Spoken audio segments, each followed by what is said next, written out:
Hawaii officials were checking if sirens intended to alert tourists and residents to a possible nuclear attack from North Korea malfunctioned or were not loud enough Friday after the first test of the warning system since the end of the Cold War was barely heard at one of the state's most popular beaches. The sirens largely were drowned out by crashing waves and wind along Waikiki, the famous stretch of beach in the shadow of the Diamond Head volcano. Beach-goers hardly noticed the test, which sounded like a distant siren. The warning would give people 20 minutes to take shelter ahead of an imminent missile strike. "I was out in the ocean playing around, and I heard this siren," said tourist Tom Passmore from Calgary, Canada, adding that he didn't think much of it. "I think it's a good idea," he said of the test, "but judging by everyone's reaction around here, nobody moved." Vern Miyagi, administrator of the Hawaii Emergency Management Agency, said early reports indicate the test went well, but officials could get complaints later. "They will document any they receive and investigate if there were any glitches, a process they carry out after every monthly test of a siren for natural disasters." There are 385 warning sirens throughout the islands. How well someone hears them depends on how close they are to a device, Miyagi said. Hawaii officials said it is the first state to bring back the Cold War-era attack warning system. The wailing siren sounded for a minute after the usual testing of the steady alert for tsunamis and other events that residents are used to hearing.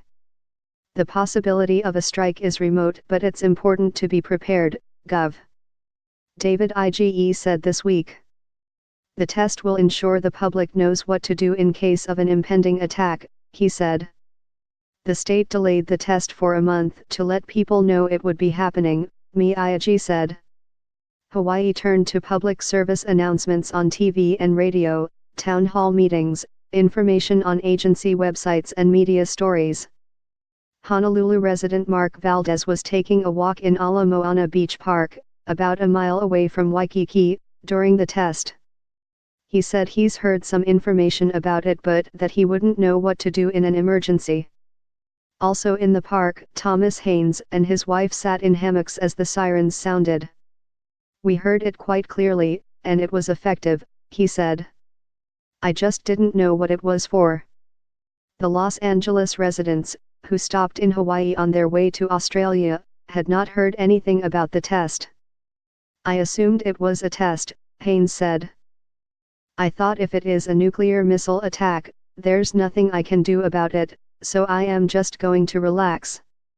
It comes the same week North Korea fired a powerful nuclear-capable intercontinental ballistic missile it calls the Hwasong-15, leading analysts to conclude the nation has made a jump in its missile capability.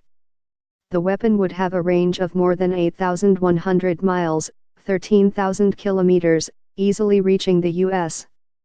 mainland. Hawaii is one of the closest states to North Korea, and its large military presence could make it more of a target. The island of Oahu is home to U.S.